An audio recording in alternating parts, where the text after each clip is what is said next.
Hi. என்ன பட்டாசு வெடிக்குதுன்னு பார்க்குறீங்களா? சித்ரா பௌர்ணமிக்காக ஊரில் சாமி தூக்குறாங்க, சடையப்ப சாமி தூக்குறாங்க. அதுக்காக தான் பட்டாசு வெடிச்சிருக்காங்க. பாருங்கள், சாமி எடுத்துகிட்டு வருவாங்க. பெரிய சடையப்பா சாமிங்க இது. சின்ன சடையப்பர் அந்த சைடு மூப்பனார் கோயில் இருக்குங்க, அது வரைக்கும் போயிட்டு திருப்பி ரிட்டர்ன் இப்படியே தான் வருவாங்க.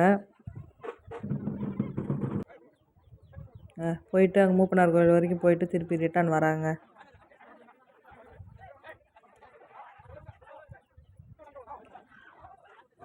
மணி 12 மணி ஆயிடுச்சுங்க. பாருங்க, அம்மன் வந்துருச்சு.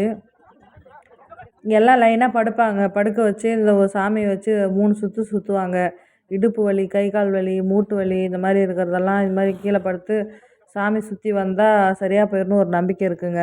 ஆனால் இன்றைக்கி வந்து செய்யலை, டைம் ஆயிடுச்சு, ரொம்ப லேட்டாக ஆயிடுச்சுங்கிறனால அது எதுவும் பண்ணல. சாமி மட்டும் எல்லோரும் திருநீர் வாங்கிட்டு வந்துட்டாங்க. பாருங்க, எல்லோரும் போய் திருநீர் வாங்குறாங்க. மாசி மகப்போ இந்த சாமி தாங்க குளத்துல இறங்கும் எங்கள் ஊரில்.